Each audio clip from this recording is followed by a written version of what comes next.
Hello friends, तुम्हीही एकदा 10वी शिकत असाल तर हा आपला आजचा व्हिडिओ तुमच्यासाठी खूप खास असणार आहे, महत्त्वपूर्ण असणार आहे. पहा, आपण आपल्या मागच्या व्हिडिओमध्ये मराठीचा अभ्यास कसा करावा, पत्रलेखन कसं लिहावं जेणेकरून आपल्याला पैकीचे पैकी गुण मिळतील. आता पत्रलेखन म्हणजे प्रश्न क्रमांक 5 मध्ये आपल्याला 2 कृती दिल्या जातात. एक म्हणजे पत्रलेखन आणि दुसरं म्हणजे सारांश लेखन. आता आपण पाहणार आहोत सारांश लेखन. सारांश लेखन देखील आपल्याला 6 मार्कासाठी असतं, परंतु जास्तीत जास्त आपण पत्रलेखनाकडे फोकस करतो. कारण ज्याने आपल्याला त्या ठिकाणी जास्तीत जास्त गुण मिळवण्याची शक्यता असते. या ठिकाणी आपल्याला कमीत कमी ओळी लिहायचे आहेत, फक्त 4 ओळी लिहायचे आहेत, परंतु त्या मुद्देसूद लिहिले तरच आपल्याला 6 गुण मिळतील. ते कसं पाहूया.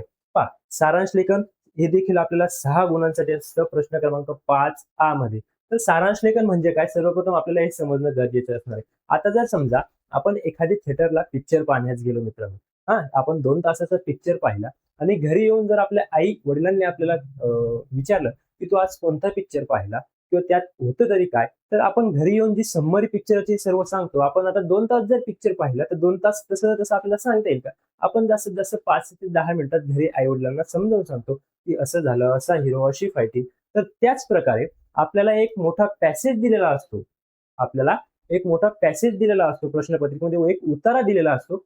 जवळ-जवळ 100 ते 120 शब्दांचा हा उतारा, आणि त्याला आपल्याला समजून घ्यायचंय आणि त्याच्यातील मुद्देसूद गोष्टी तसा तसा नाही हा, त्याच्यातील मुद्देसूद ज्या गोष्टी आहेत किंवा ज्या महत्त्वाचे पॉइंट्स आहेत, ते घेऊन आपल्याला तो उतारा 100 ते 120 शब्दांचा उतारा आपल्याला 30 ते 40 शब्दांमध्ये लिहायचा आहे. म्हणजे एकाचा तिसरा भाग एवढा कमी करून तो उतारा आपल्याला लिहायचा आहे. आणि यासाठी आपल्याला मिळतात मित्रांनो 6 पैकी 6 गुण. ठीक आहे? येतंय लक्षात? समजलं एकदा? पहा, आपल्याला 120 ते 100 शब्दांमध्ये एक उतारा दिलेला असतो आणि त्याच्यातून महत्त्वाच्या गोष्टी तसा आपल्याला लिहायचा नाही. तो समजून घेऊन आपल्याला त्याच्यातील सारांश काय आहे, तो सारांश या ठिकाणी छोट्याशा उतारात लिहायचा आहे. यालाच म्हणतात सारांश लेखन मित्रांनो. आता हा जो उतारा आहे तो कुठला असतो, तर अपठित गद्य प्रश्न क्रमांक मधील हा अपठित जो गद्य असतो, या उतार्याचं आपल्याला सारांश लेखन करण्यास सांगितलं जातं. इथे लक्षात, हा पाठाबाहेरचा उतारा असतो. पाठाबाहेरचा उतारा असतो. तर पहा, एक प्रश्न दिलाय आपल्याला, प्रश्न क्रमांक 5 खालील अपठित उत्तराचा एकाच तिसरा एवढा सारांश तुमच्या शब्दात लिहा. एकाच तिसरा. पहा, आपल्याला काय दिलंय, वाचन ही उत्तम सवय आहे. वाचन ही एक उत्तम सवय आहे. वाचनामुळे माणसांचे ज्ञान वाढते, विचारसरणी विकसित होते आणि जीवनाकडे पाहण्याचा दृष्टिकोन बदलतो. पुस्तक आपल्याला नवे ज्ञान देते, तसेच आपल्याला योग्य मार्ग दाखवते. वाचनामुळे मन शांत राहते, ताण कमी होतो, आत्मविश्वास वाढतो. वाचनातून कल्पनाशक्ती वाढते, भाषेची शुद्धता येते आणि व्यक्तिमत्व घडते. त्यामुळे प्रत्येकाने दररोज थोडा वेळ पुस्तक वाचनासाठी घ्यावा.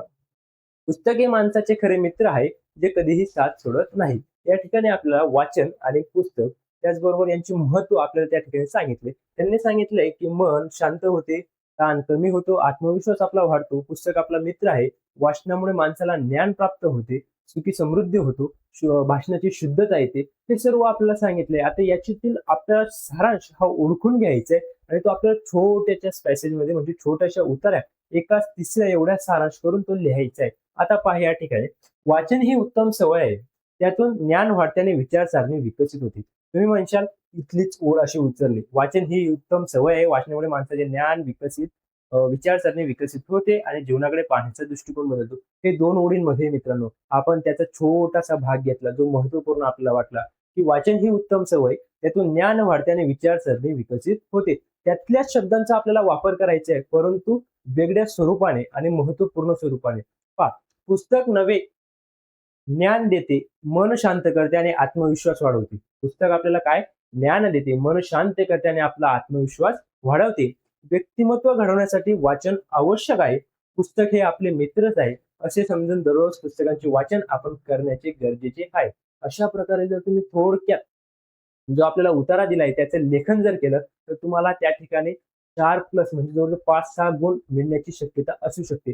जास्त करून आपण पत्रलेखनाकडे देखील भर द्यावा, कारण त्या ठिकाणी आपल्याला पैकीच्या पैकी गुण मिळवण्याची शक्यता 100% असते. तुम्ही जर आपला पत्रलेखनाचा व्हिडिओ पाहिला नसेल, तर वरील आय बटनला क्लिक करून तुम्ही तो पाहू शकता. ठीक आहे. पहा, या ठिकाणी पत्रलेखनाचा हा देखील व्हिडिओ आपण घेतलेला आहे. त्यानंतर मराठीचा अभ्यास कसा करावा हा देखील आपण व्हिडिओ घेतलेला आहे. तुम्ही हे व्हिडिओ पाहिले नसेल तर पाहू शकता. त्याचबरोबर पहा, स्टडी विथ संदीप सर लक्षात घ्या. हे आपलं ऍप्लिकेशन आहे, स्टडी विथ संदीप सर, आणि आपलं युट्यूब चॅनल आहे. ह्या ठिकाणी तुम्हाला जर ह्या नोट्स पाहिजे असतील तर ते मिळून जातील. ठीक आहे. ते तुम्ही प्ले स्टोअरला जाऊन डाउनलोड देखील करू शकता आणि आपल्या चॅनलला सबस्क्राईब करून घ्या, जेणेकरून तुम्हाला पुढची 10वीची जे महत्वपूर्ण टॉपिक्स आहेत, महत्वपूर्ण प्रश्न आहेत, ते सर्व आपल्याला या ठिकाणी मिळतील.